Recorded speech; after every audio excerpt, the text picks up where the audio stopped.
No, I've said before, in 2028, I am running for president. I'm going to run on one issue only. We're going to make vehicles great again, brother. You know, vehicles are viable for casual play. I'm not even going to dispute that, but are they good at this point? You could easily make a bracket 1 deck, bracket 2 deck. They could hang and play with other decks. Vehicles get this rep, though. They have a somewhat deserved reputation for being bad. I don't know, man. They seem fun to me. They're pretty powerful enough for a casual deck. What got me thinking about this was a newer commander, a new legend from Aether Drift. And we're going to get right into it, but first, take a moment to clean off your disgusting fingers. You're like James from Silent Hill 2 out there reaching into toilets, fish out puzzle pieces, dude. Clean those nails. Slap in the like buttons and the subscribe buttons. It's free for you, but tremendously helps me. And if you want to support directly, we have Patreon, we have YouTube memberships, and I love all you guys. All my content's going to be free. Take a look at this Marvel Cinematic Universe looking fella here. We got Kolodin, the Triumph Caster. So this guy's red and white, legendary creature, human pilot. It's a 2/3. Mounts and vehicles you control have haste. Whenever a mount you control enters, it becomes saddled until end of turn. And whenever a vehicle you control enters, it becomes an artifact creature until end of turn. He says, stay in formation, we win this together, or not at all. It's a real Captain America thing to say. I love everything about this guy. Looks like he'd be at home in an anime somewhere. Looks a little like Uncle Ruckus, but he's got a better head of hair than Uncle Ruckus does, dude. I think people are underestimating this fella big time. This is kind of everything you want in a vehicle commander. And I'm ignoring the mount situation a little bit. You know, mounts are just a little unsupported at this point. You can cherry pick a couple, like this guy right here. Guardian Sunmare. 3 white creature horse mount. It's 5/5, has ward 2. Whenever this guy attacks while saddled, search your library for a non-land permanent card, mana value 3 or less, put it onto the battlefield, then shuffle. Saddle for 4. You can go get SRAM with this. Draw some cards when those vehicles enter. Anywho, you get immediate value from your vehicles. You get to immediately slap in with Parhelion 2, Peace Walker Colossus, RMS Titanic, all those big old vehicles. There are a bunch of staply creatures in these colors to support the archetype. SRAM, which is the sound I make when I get slapped in the satchel out there. Whenever you cast an aura, equipment, or vehicle spell, draw a card. You of course have Astor, Bearer of Blades. When it enters, look at the top 7 cards of your library. You may reveal an equipment or vehicle card from among them, put it into your hand, put the rest in the bottom of your library in a random order. Equipment you control have Equip 1, vehicles you control have Crew 1. It's pretty dope right there. Deepala, she's short but she's eager.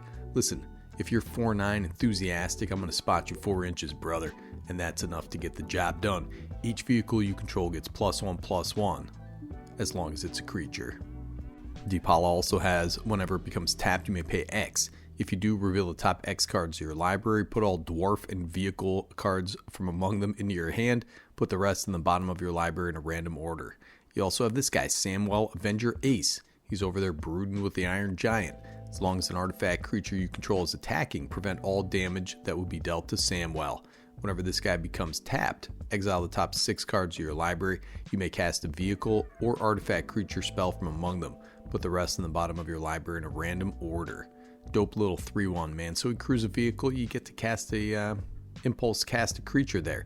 Now all these cards are dirt cheap, so you can maybe get yourself some pricier engines like Canoptek Spider out there. This is a powerful card in the right deck. Decent beefy flyer at a beefy 4 power and toughness. And he's a flower, dude. Sometimes you hit the highway and spot a southbound pachyderm. Oh wait, that's Low Shield, the Clockwork Scholar. This guy's 2 white, legendary creature, Elephant Artificer. It's a 2/4.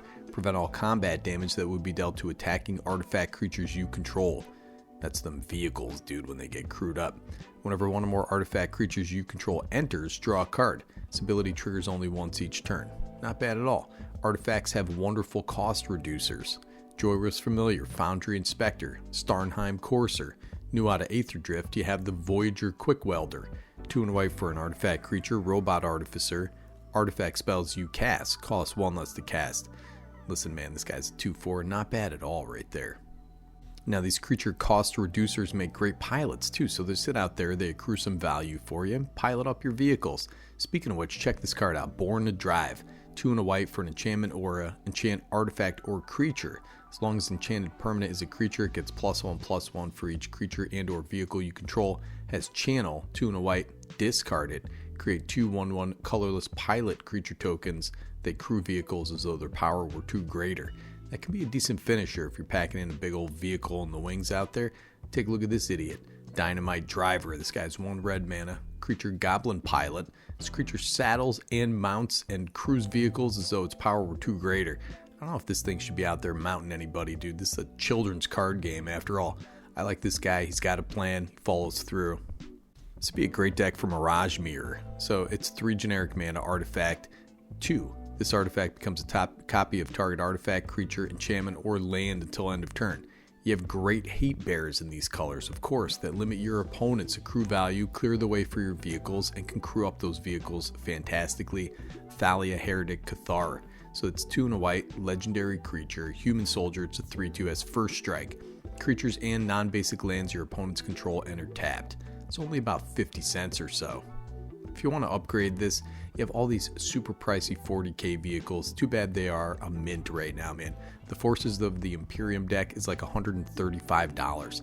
I didn't know this jumped like that, man. I have one sealed, never got around to opening it. But now that we have this guy, I might just pull out some of those vehicles. The sealed deck is like $140, man. That's unbelievable. You have these guys. You have the Knight Paladin, the Reaver Titan, Thunderhawk Gunship. All are pretty pricey. Listen, man, October 14th, 2022, I just looked up my order just now. I nabbed 3 of those gunships for exactly $2 each because I said to myself, that's a good card, man. I even made a short about it, but nobody listened. Nobody listened. You guys didn't listen to me, man. The hyenas out there. Disappointed. You brought dishonor to the Zaibatsu. Now they're $12. Now, I'm not going to say that I'm a financial genius, but, you know, I'll let the cards do the talking here. Now, this set had some sweet new vehicles like this guy, the Salvation Engine, 4 and a white artifact vehicle. Other artifact creatures you control get +2/+2. This is a 6/10. When this vehicle attacks, return up to 1 target artifact card from your graveyard to the battlefield. Has crew for 6. So this thing comes out with Kolodin down there. You're already swinging in, getting something back from the graveyard. This card seems pretty fantastic, man. It's already up to about $3. And from there are about 105 vehicles in these colors. Many of them are very cheap. You can make a sweet budget deck around Kolodin. When I look for a new deck that I think I want to build, I look for something that I don't have. Something that's powerful, something that lets me use my sweet cards that I've built up through the years and can be built pretty cheap. And this guy with his red power suit and his motorcycles is just up that alley. Vehicles make up for the crew requirements by being generally pretty cheap, generally having high power and toughness. Seems like an ever-expanding archetype too. They are supporting this quite well in the new sets. There's some in Doctor Who, there's some in Fallout. There's vehicles coming all over the place, man. So you tell me, are they good now? I think so. I think they're good enough for a slap in the nuts on the Saturday night, brother. Nikki G, Better Commander, signing off.